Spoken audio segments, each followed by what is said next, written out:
الحمد لله رب العالمين والعاقبة للمتقين والصلاة والسلام على رسوله الأمين وعلى آله وصحبه أجمعين وبعد وقد قال الله تعالى في كلامه المتين وفرقانه الحميد فأعوذ بالله من الشيطان الرجيم بسم الله الرحمن الرحيم قل هذه سبيلي أدعو إلى الله على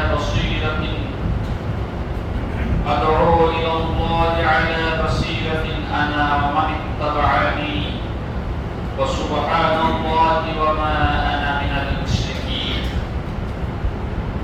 وما أرسلنا من قبلك إلا رجالا نوحي إليهم من أهل القرى أفلم يسيروا في الأرض فينظروا كيف كان عاقبة الذين من قبلهم ولدار الآخرة خير للذين اتقوا أفلا تعقلون وبعد شكر আদায় করি আল্লাহ তাআলার দরবারে যিনি মেহেরবানি করে অনুগ্রহ করে আজকে আমাদেরকে সালাতুল জুমআ আদায় করার জন্য খুতবা শোনার জন্য মসজিদে সমবেত হওয়ার তৌফিক দান করেছেন।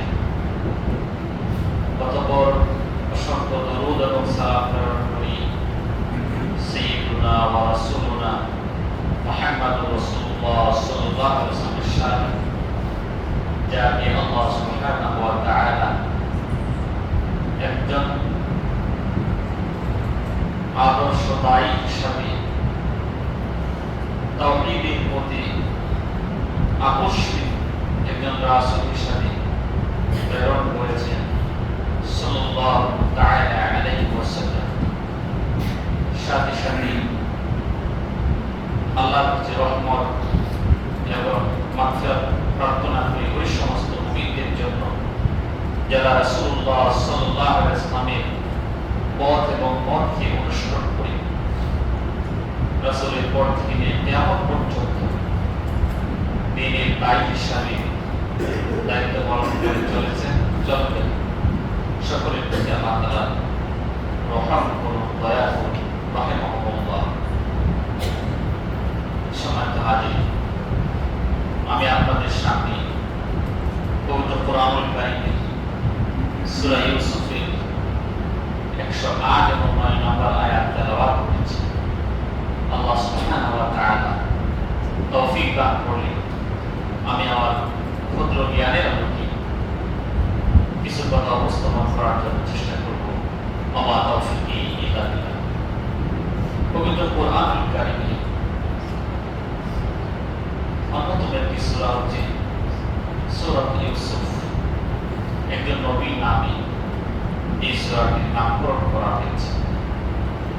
এটি একটি মাক্কি সূরা, এর 111টি আয়াত রয়েছে, 12টি রূপ রয়েছে এবং কোরআনুল কারীমের 12তম পারায় এই সূরাটা উল্লেখ হয়েছে।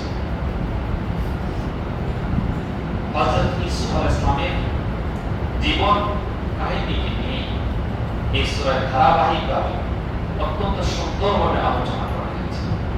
বিভিন্ন নবী এবং রাসূলদের ইতিহাস কোরআনুল কারীমে বিচ্ছিন্নভাবে আলোচনা করা আছে, কিন্তু একমাত্র ব্যতিক্রম হচ্ছে এই সূরা ইউসুফ, যেখানে একজন নবীর ইতিহাস এবং শুরু থেকে নিয়ে শেষ পর্যন্ত এখানে সুন্দরভাবে বর্ণনা করা আছে। এবং এই সূরাতে একটা উল্লেখ আছে, নাহনু নাকুসসু আলাইকা আহসানাল কাসাস, আমি আপনার কাছে সর্বোত্তম কিসসা ইতিহাস বর্ণনা করছি। এটাকে আহসানুল কাসাস বলা হয়, মানে ইতিহাসের মধ্যে সবচেয়ে সুন্দর ইতিহাস হচ্ছে এই সূরা ইউসুফ, যেটা ইউসুফ আলাইহিস সালামের জীবন কাহিনীকে নিয়ে উল্লেখ করা আছে। এখানে আরেকটা বিষয় হচ্ছে যে এই সূরায় একজন নবীর জীবনীকে এমন ব্যবস্থাপন করা হয়েছে যে এটা বেশি দীর্ঘ নয়, আবার বেশি সংক্ষিপ্ত নয়। বেশি সংক্ষিপ্ত এই জন্য নয় যে কোনো ইতিহাস বর্ণনা করতে গেলে বেশি সংক্ষেপ করা হয়ে যায়, তাহলে বিষয় বিষয়টা উপলব্ধি করা শ্রোতাদের জন্য বা যারা জ্ঞান বিকশ আছে তাদের জন্য যথেষ্ট হয় না, বোধগম্য হয় না। আবার বেশি দীর্ঘ হয়ে গেলে শ্রোতাদের বা পাঠকদের এটা হয়তো বা বিরক্তির কারণ হতে পারে, তাদের অমনোযোগিতার কারণ হতে পারে। আল্লাহ সুবহানাহু ওয়া তাআলা ইতিহাস কিভাবে বর্ণনা করতে হবে, ইতিহাস কিভাবে লিখতে হবে, ইতিহাসের ঘটনা কিভাবে উল্লেখ করতে হবে, এই সূরা ইউসুফের মাধ্যমে এটা মানব জাতিকে, গোটা পৃথিবীর মানুষকে আল্লাহ তাআলা শিখিয়েছেন। এবং একটা জাতি তার ভবিষ্যতের উন্নতি সাধন করতে হলে ইতিহাস থেকে শিক্ষা গ্রহণ করতে হবে। এটা আল্লাহ তাআলা এখানে শিক্ষা দিয়েছেন। যে জাতি ইতিহাস থেকে শিক্ষা গ্রহণ করে না, সেই জাতি হচ্ছে একটা মনগ্রসর জাতি। এই জাতি হচ্ছে তার ভবিষ্যৎ অন্ধকারে নিমজ্জিত একটা জাতি। কারণ ইতিহাস থেকে যারা যুগে যুগে শিক্ষা গ্রহণ করছে তারাই আজকে উন্নতি লাভ করেছে। এবার এটা ইসলামের একটা সিস্টেম।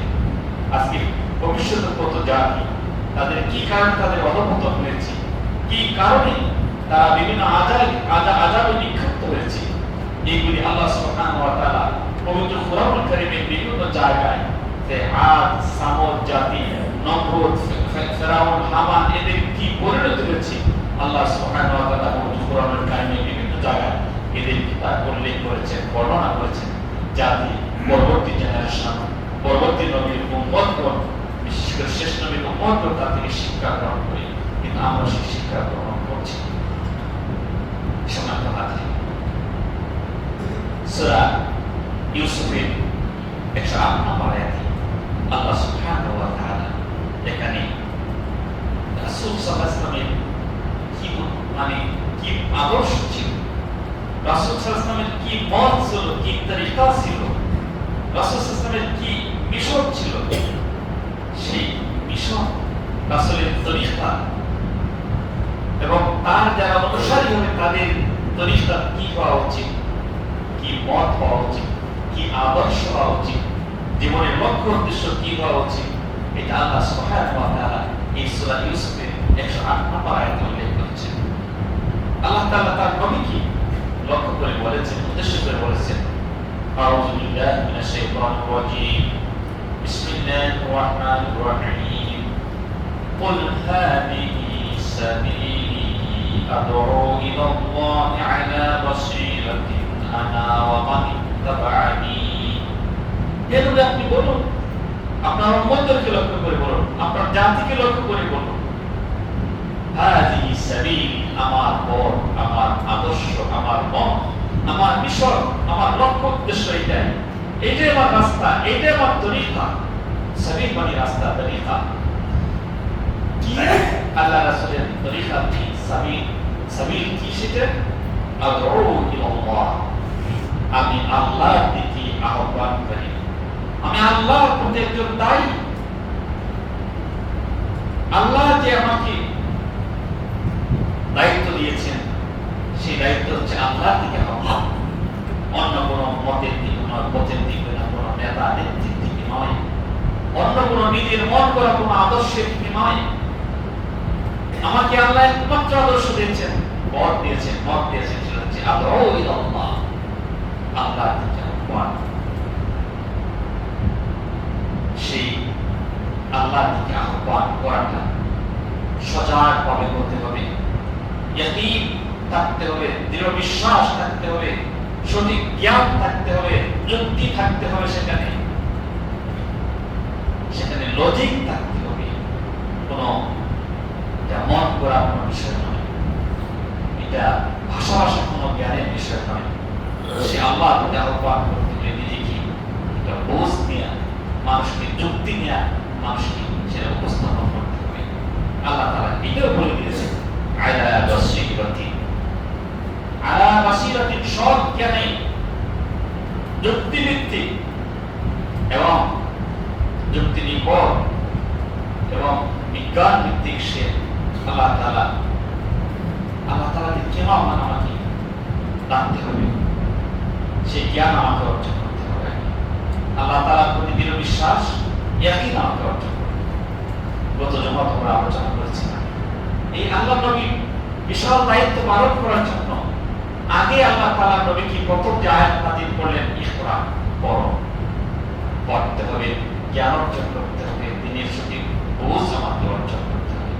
এরপরে মানুষদেরকে কি বিষয়ে দাওয়াত দেব, কি বিষয়ে মানুষকে আহ্বান করব, সেই বিষয়ের লক্ষ্য উদ্দেশ্য কি, সেখানে কেন আমাকে এই নীতিকে গ্রহণ করতে হবে, এই বোঝ নিতে করতে হবে, জানতে হবে।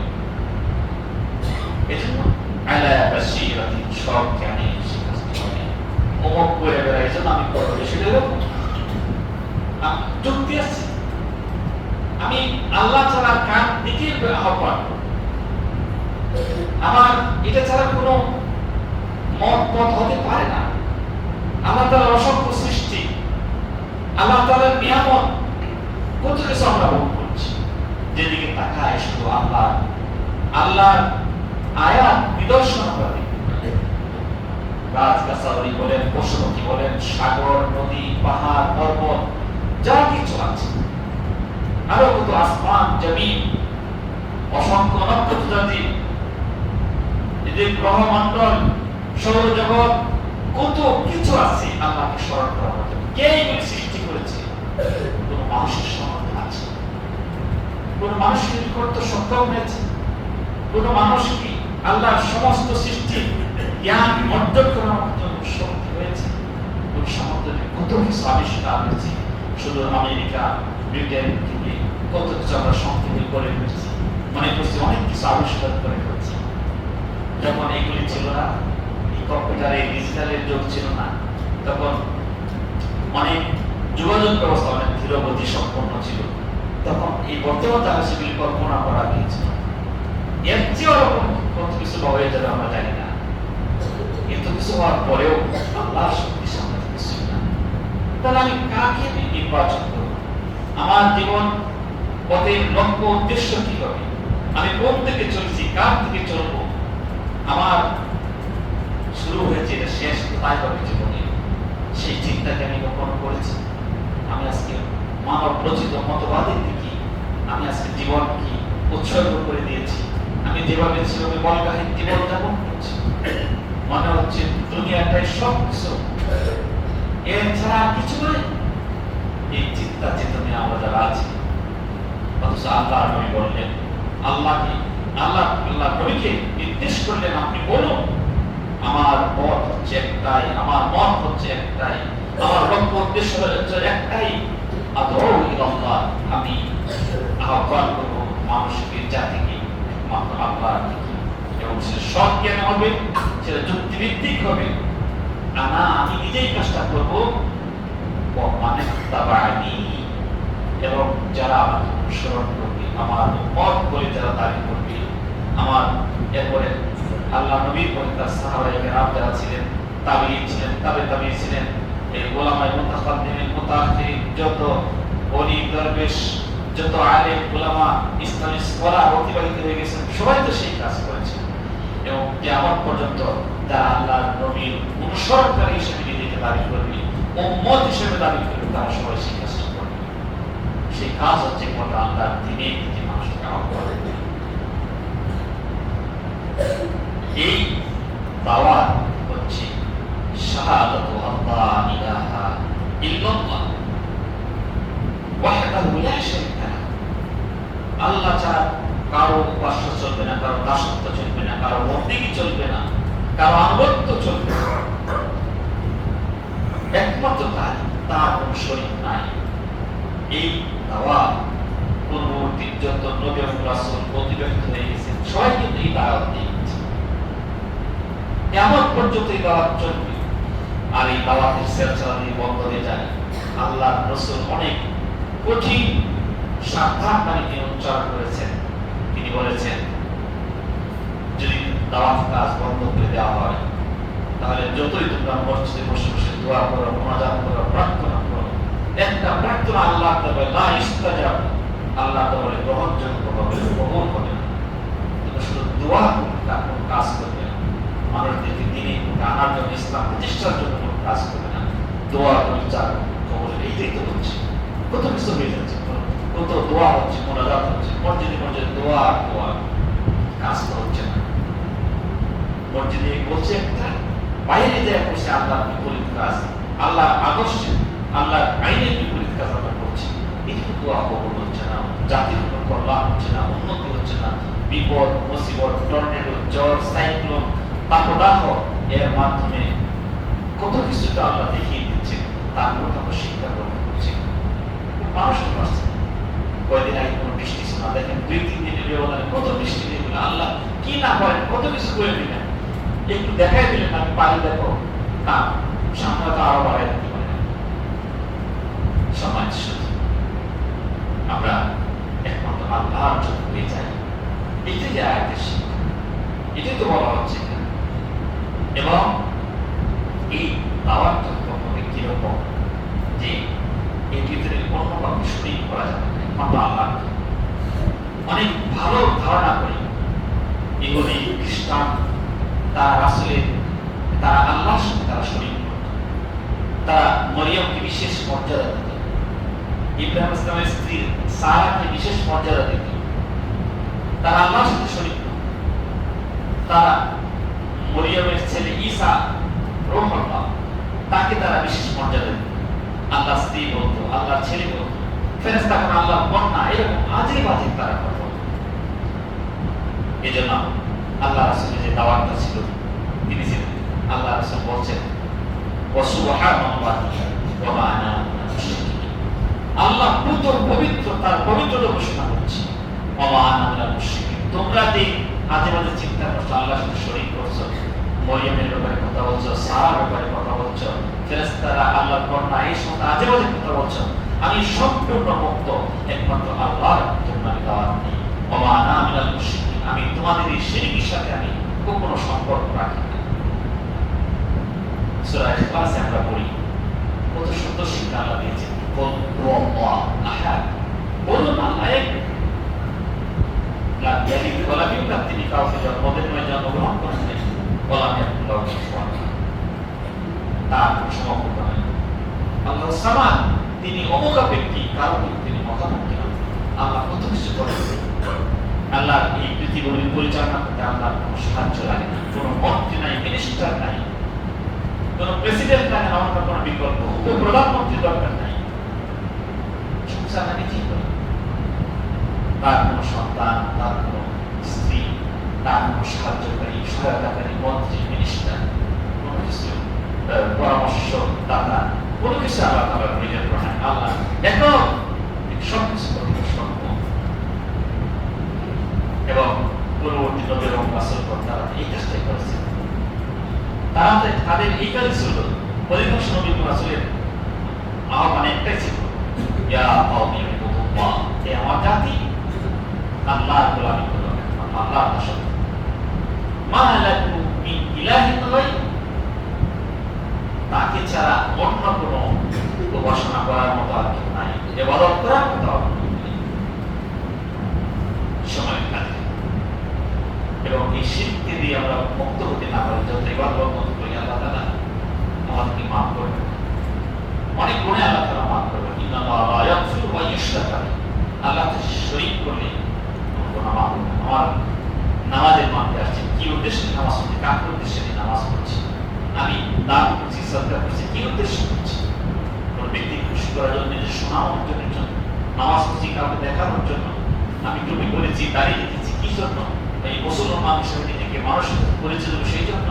এগুলি যে সবটাই আল্লাহর উদ্দেশ্যে না হয়, তাহলে যত ইবাদত বন্দেগী করি কাজে আসবে না, আল্লাহ তাআলা ক্ষমা করবেন না, শিরককে আল্লাহ তাআলা, মুশরিককে আল্লাহ তাআলা ক্ষমা করবেন না।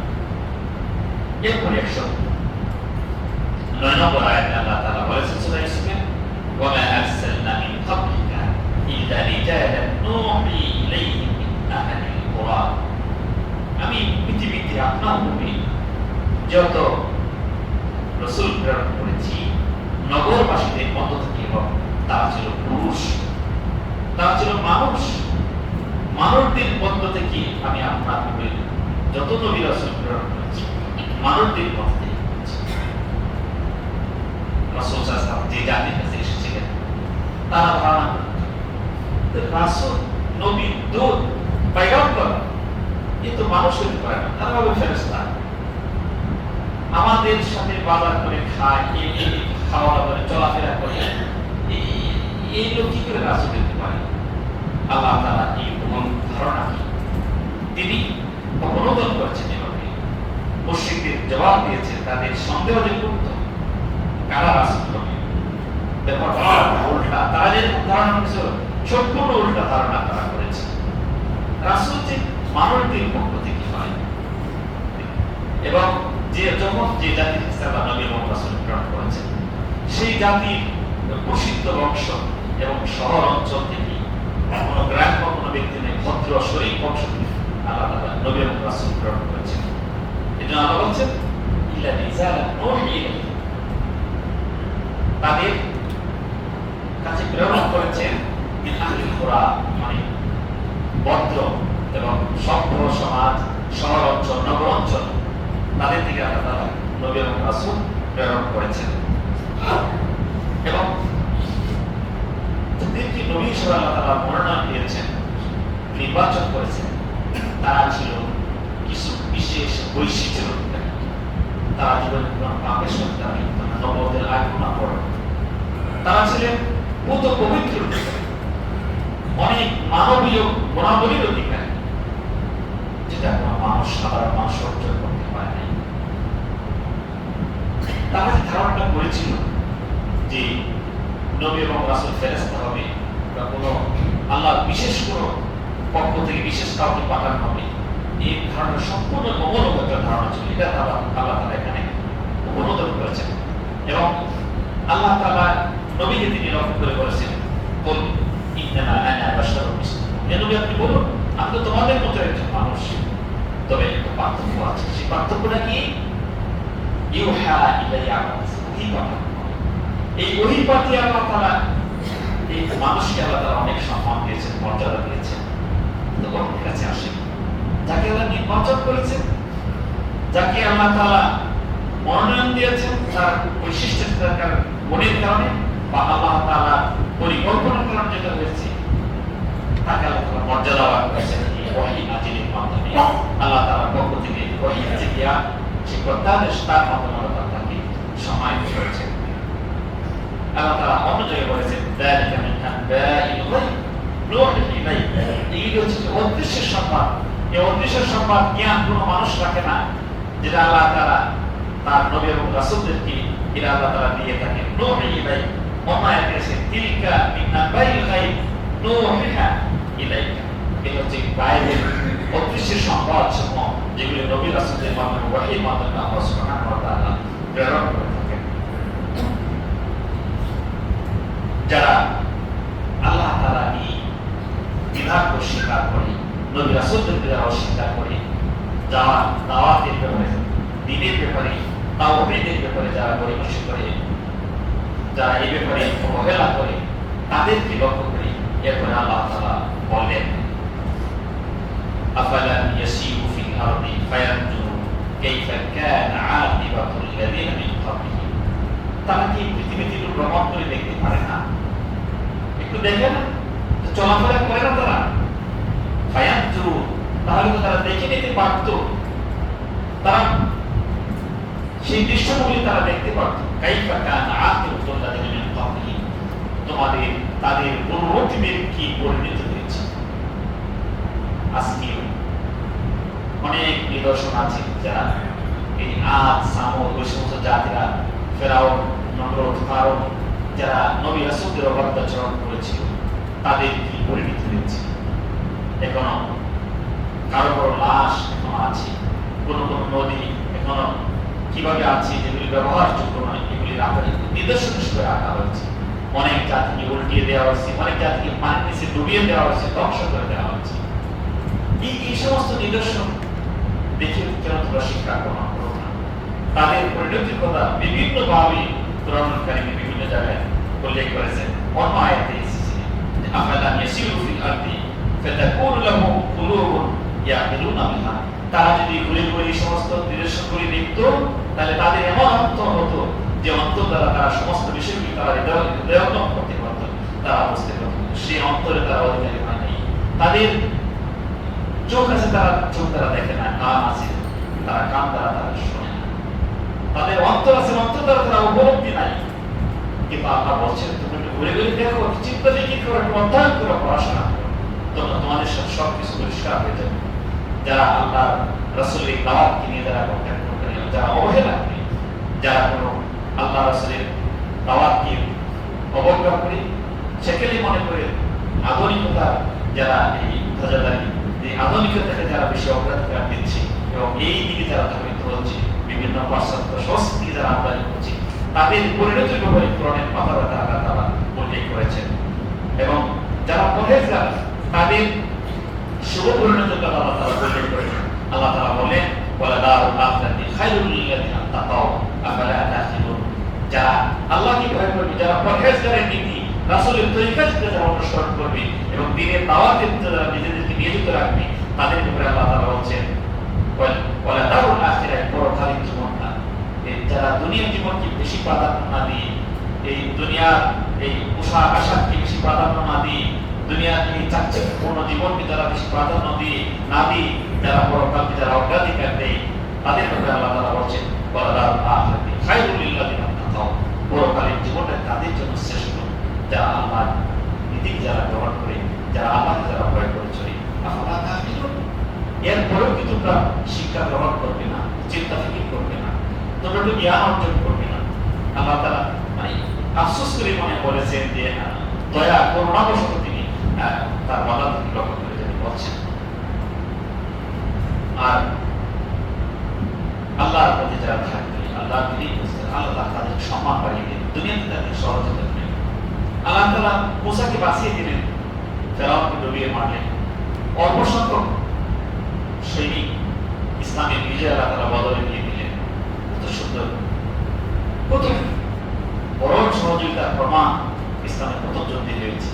এই জন্য আল্লাহ বলছেন ইন্না লানানসুরু রুসুলানা, আমি আমার রাসূলদেরকে আমি সাহায্য করেছি, ওয়াল্লাযিনা আমানু, এবং যারা ঈমানদার তাদেরকে আমি সাহায্য করি, যুগে যুগে করি, ফি হায়াতিদ দুনিয়া, দুনিয়ার জীবনেও করি, ওয়া ইয়াউমা ইয়াকুমুস সাআ, এবং সেই দিনও করব, ওয়া ইয়াউমা ইয়াকুমুল আশহাদ, যখন সমস্ত সাক্ষীগণ দণ্ডায়মান হবে, সমস্ত আমলনামা পেশ করা হবে, সেই দিনে আমি তাদেরকে সহযোগিতা করব। ইয়াউমা লা ইয়ানফাউ যালিমিনা, সেই দিন জালেমদেরকে কোনো সাহায্য করা হবে না। ওয়ালাহুমুল লা'না, তাদের জন্য থাকবে লানত, অপমান, লাঞ্ছনা, ওয়াসুউদ দার, তাদের জন্য থাকবে খারাপ আশ্রয়স্থল।